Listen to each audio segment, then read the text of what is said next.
Saludos, mi nombre es Luis Tavares y hoy les voy a hablar sobre la difracción. ¿Qué es la difracción?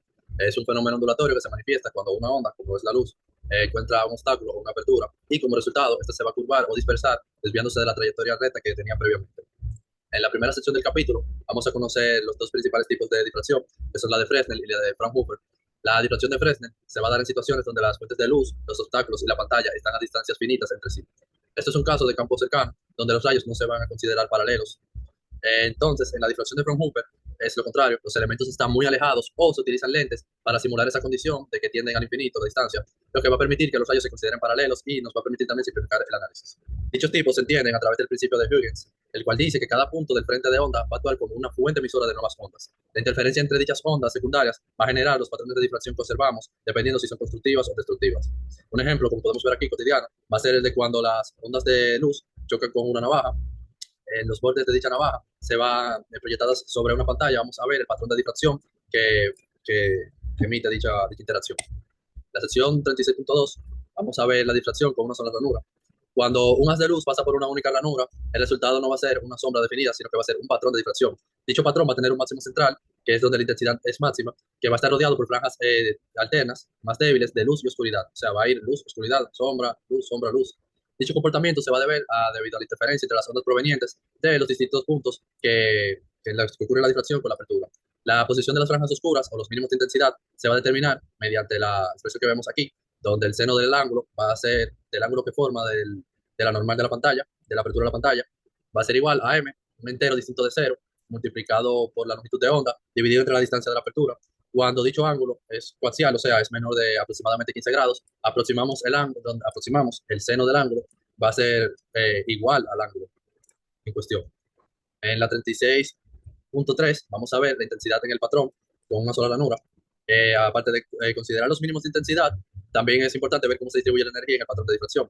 Para eso, utilizamos la expresión que vemos ahí, donde la intensidad va a ser igual a esa intensidad sub cero, que es la intensidad máxima, la intensidad pico, por el seno de pi, por la distancia de la apertura, por el seno del ángulo que forma de la normal entre la pantalla y, el, y la apertura, entre la longitud de onda, dividido entre ese mismo argumento, elevado al cuadrado, nos va a dar la intensidad de la difracción con una sola ranura. Esta fórmula nos muestra que la intensidad va a decaer rápidamente fuera del máximo central, lo que se puede ver en los casos reales. Además, también se observa que al aumentar el ancho de la ranura, el patrón de difracción se va a estrechar, ya que el ángulo del primer mínimo se va a reducir. Dicha relación va a ser inversamente proporcional entre el ancho de la ranura y la extensión angular del patrón de difracción.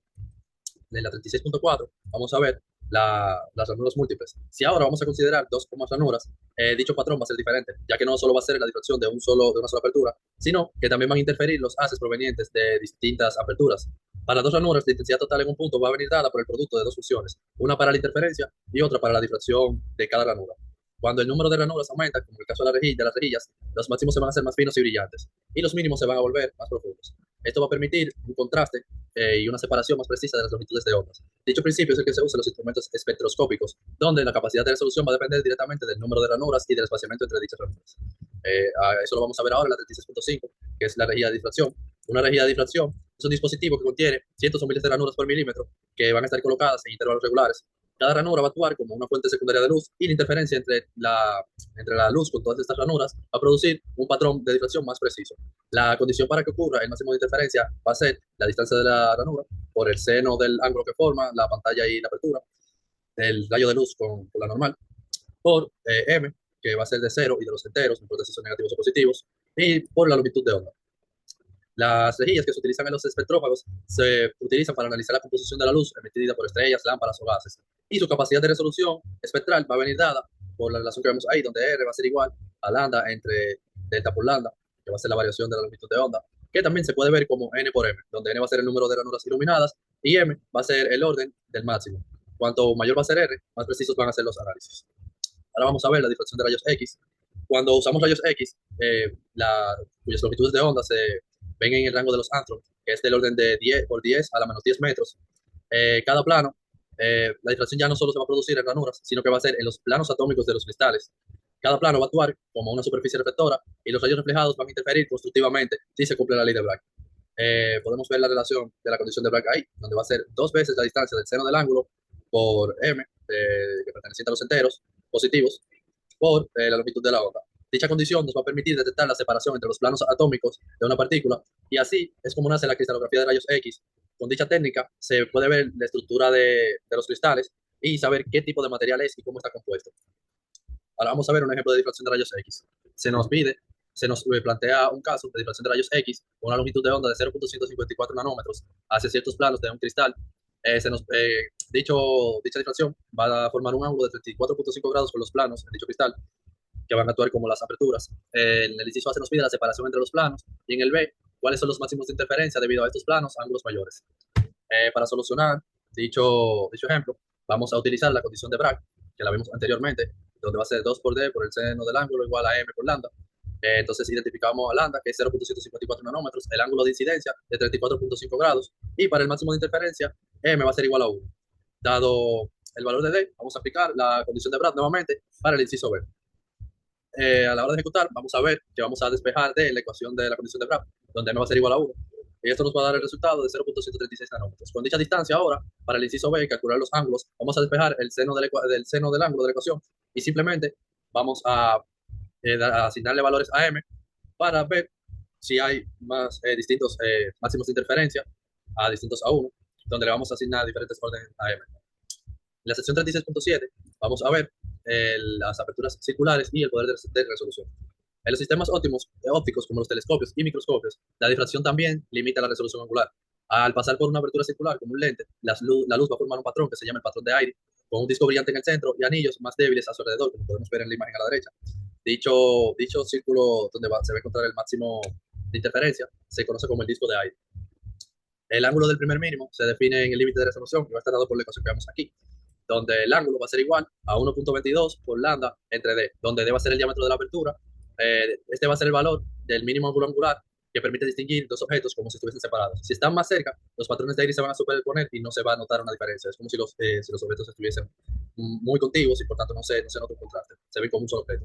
En el 36.8 vamos a ver lo que es la holografía, que es una técnica que nos va a permitir capturar no solo la intensidad de la luz, sino también su fase, lo que va a posibilitar la reconstrucción de imágenes de forma tridimensional. Esto se logra mediante la interferencia entre un haz de luz de referencia y uno reflejado por el objeto. La superposición de ambos va a formar un patrón de interferencia que se va a grabar sobre una película. Cuando se ilumina el holograma con el mismo haz de referencia, se va a reconstruir el frente de onda original y se va a percibir la imagen como si estuviese en 3 dimensiones.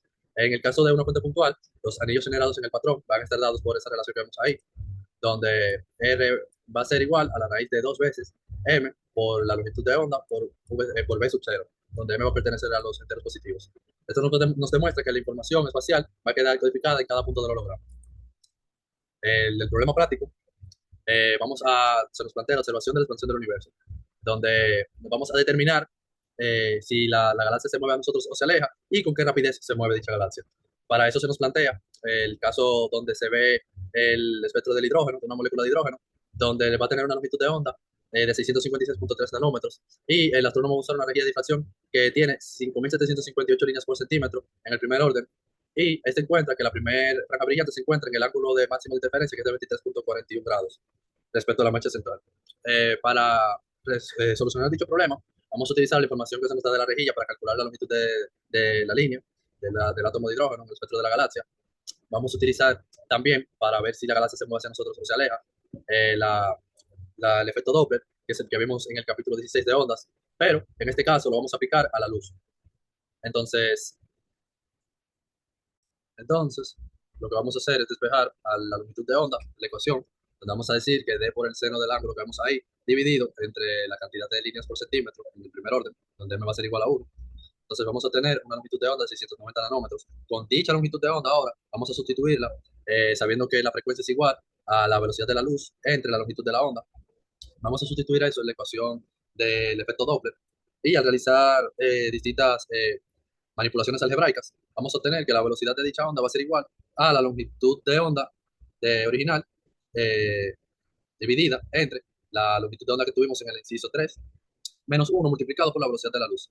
Al realizar dicha operación vamos a obtener que la velocidad de dicha onda, de dicha luz proveniente del átomo de hidrógeno con el que se interactúa, va a ser de 1.83 por 10 a la 7 metros sobre segundos. Espero que hayan aprendido y que les haya gustado esta presentación sobre la difracción.